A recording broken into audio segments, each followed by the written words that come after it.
Hello mga kalingap, welcome back po sa aking YouTube channel. So ngayon ay meron tayong pag-uusapan.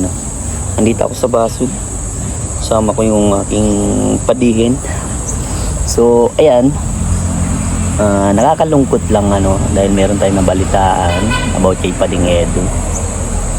Di ko alam kung totoo yung balita na yon na kakasuhan si Pading Edu. Pero sana lagi ninyong isipin yung kung ano yung mga nagawang kabutihan sa inyo ni Pading Edu. Napakabait na tao ni Pading Edu. Hindi po yan nagsasalita kahit na binabanatan at sinisiraan, kahit anong masakit na salita. Hindi po yan hindi po yan na ikipag-debate. Bagkus na ginagawa pa rin po niya yung pag-charity niya. Sobrang nakakaawa para kay Pading Edu dahil napakabuting tao niyan. Kilala ko si Pading Edu, nakasama ko na yan. Grabing marespetong tao yan. Sana mas pidiin natin yung yung kabutihan at yung magkaroon tayong magpapatawad sa isa't isa. Kung nagkamali, patawarin. Hindi tayo perfectong tao. At sana hindi na mag-abot sa kasuhan kasi napakapangit at kawawa yung tao. At hindi lang si Pading Edu ang kawawa, dahil pati mga beneficiary niya. Napakadaming tinutulungan ni Pading Edu.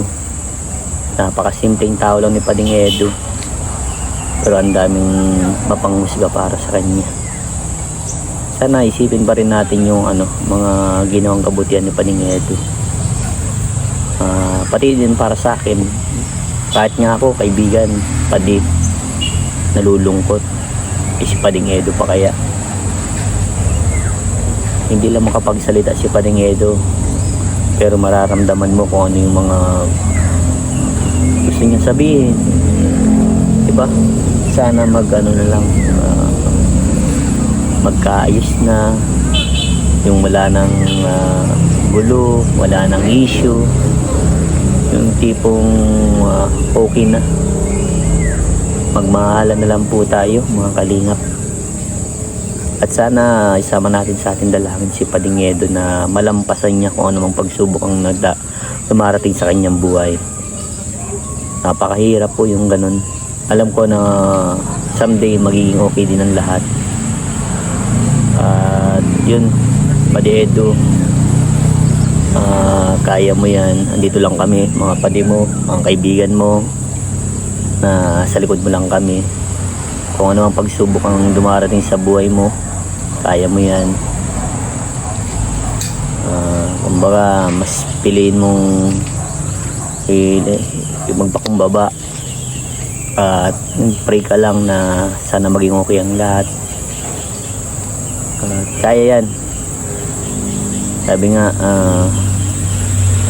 andyan si Lord, gagabay sa atin na kahit punong-puno na tayong problema, gagawang paraan si Lord para malampasan natin to. Mas piliin natin yung yung maging kalmado, mas pairalin natin yung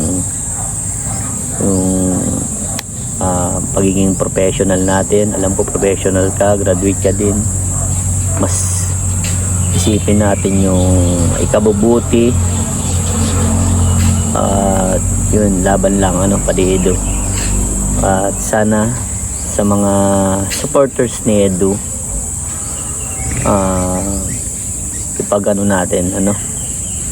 ipakita natin kung paano natin minahal si Pading Edu, kung paano natin sinuportahan simula't umpisa hanggang ngayon. Diba? Alam nyo naman si Pading Edu, kung nakikilala nyo si Pading Edu, doon nyo makikita yung may pakita yung suporta ninyo.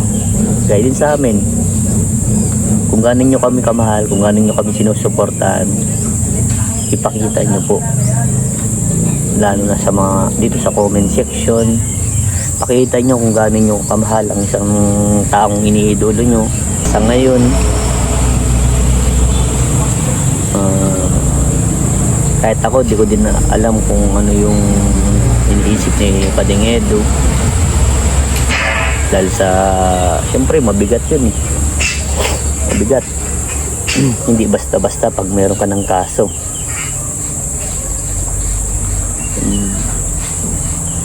Sana basta laging ano lang, yung isipin lang talaga dapat yung laging kabutihan na ginagawa ng isang tao. Totally si Pading Edo talaga, viral talaga si Pading Edo. Alam niyo naman po yan mga kalingap, si Pading Edo totoo viral talaga yan.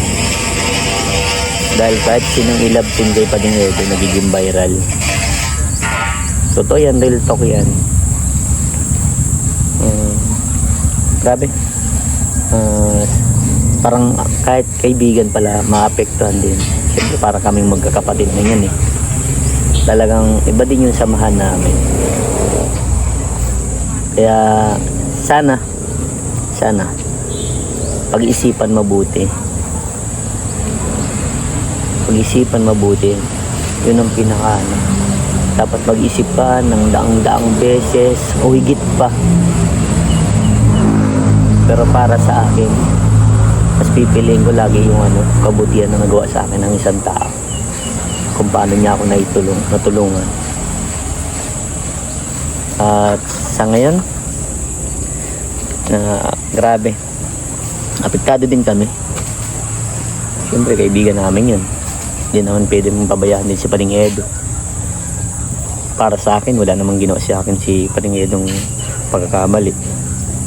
Pagkus si Pading Edo, isa din sa nakatulong sa aking channel para umangat. Alala ko pa noon, nagsisimula si Pading Edo na halos parehas kami. Nangangarap na makilala someday sa pag-charity works. Yung tipong nila namin talaga yung pagtulong sa mga kababayan namin, sa mga kababayan natin naghihirap. Talaga nandun yung pagtulong. Kumbaga ako halos nung time na yun halos pure charity yan. Kahit mababa ang views, andun talaga ako. Tapos si Paring Edo nun, dati nagsimula siya, sama-sama yun sa akin, charity na din. Kasunod, sumama siya kay Kalinga Prab.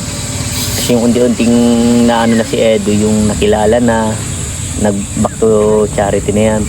Pure charity na din talaga yan si Edo. Kaya, makikita ko kay Pading Edo talaga yung puso niya. Grabe, paglingap talaga. Pero yun, nakakapagbigay pa yan kila Ninong Bal ng kaya para sa mga landing pad ng 5,000 o higit pa. Gaya ng sinabi ni Ninang Edna, nakikita din namin yung dati sa GC, nagambigay talaga yun. Kaya si Edo, kung isipin nyo kung talagang makasarili yan, baka madami ng kung ano-ano meron si Pading Edo. Pero ayun, tinutulong niya pa rin sa kababayan.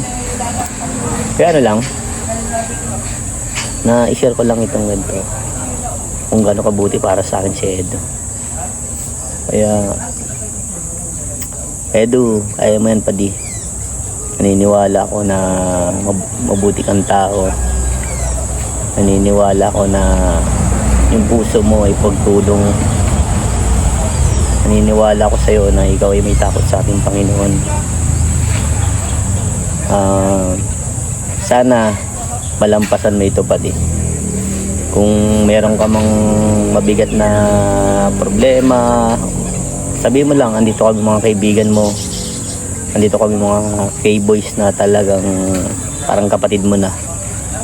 Huwag ka mahiya, magsabi sa amin kung ano man pagsubok kung meron ka. Si Pading Edo talaga, mini-message ko yan, sabi ko, kaya mo yan Padi. Mag-pray na lang natin kay Lord na malampasan mo yan kung ano mang pagsubok ang dumarating sa iyo. Kaya tiyaga ka lang Padi. At Huwag kang magpa-apekto kasi once na nagpa-apekto ka, yung channel mo, yung pag-charity work mo, mawawala yun, maapektuhan. Lalong lalo na kawawa yung mga beneficiary mo pag nagpa-apekto ka. Sa ngayon, kahit mga beneficiary mo, alam ko nararamdaman nila na pati sila apektado sa mga nangyayari sa iyo. Sana mas isipin nung mga nag-aano sa iyo, magbabash sa iyo, mas isipin nila na madami kang beneficiary na kailangan ka. Sana ano lang, maliwanagan ang kaisipan ng bawat isa. Yun lamang po mga kalingap, at paki-comment po ko sa nakarating vlog na to, at paki-like and share and subscribe po ng aking YouTube channel at kay Pading Edu, at syempre ang buong team Kalingap na din, kay Kuya Bal at kay Kalingap Rob. At yun, paki-comment din kung gaano nyo kamahal si Edu, kung gaano nyo sinusuportahan si Pading Edu. At sa mga beneficiary ni Pading Edu, ipakita nyo kung gaano nyo minahal si Pading Edu, kung gaano nyo sinusuportahan. Kahit i-comment nyo lang dito sa aking YouTube channel, at i-share nyo na din itong aking vlog na to.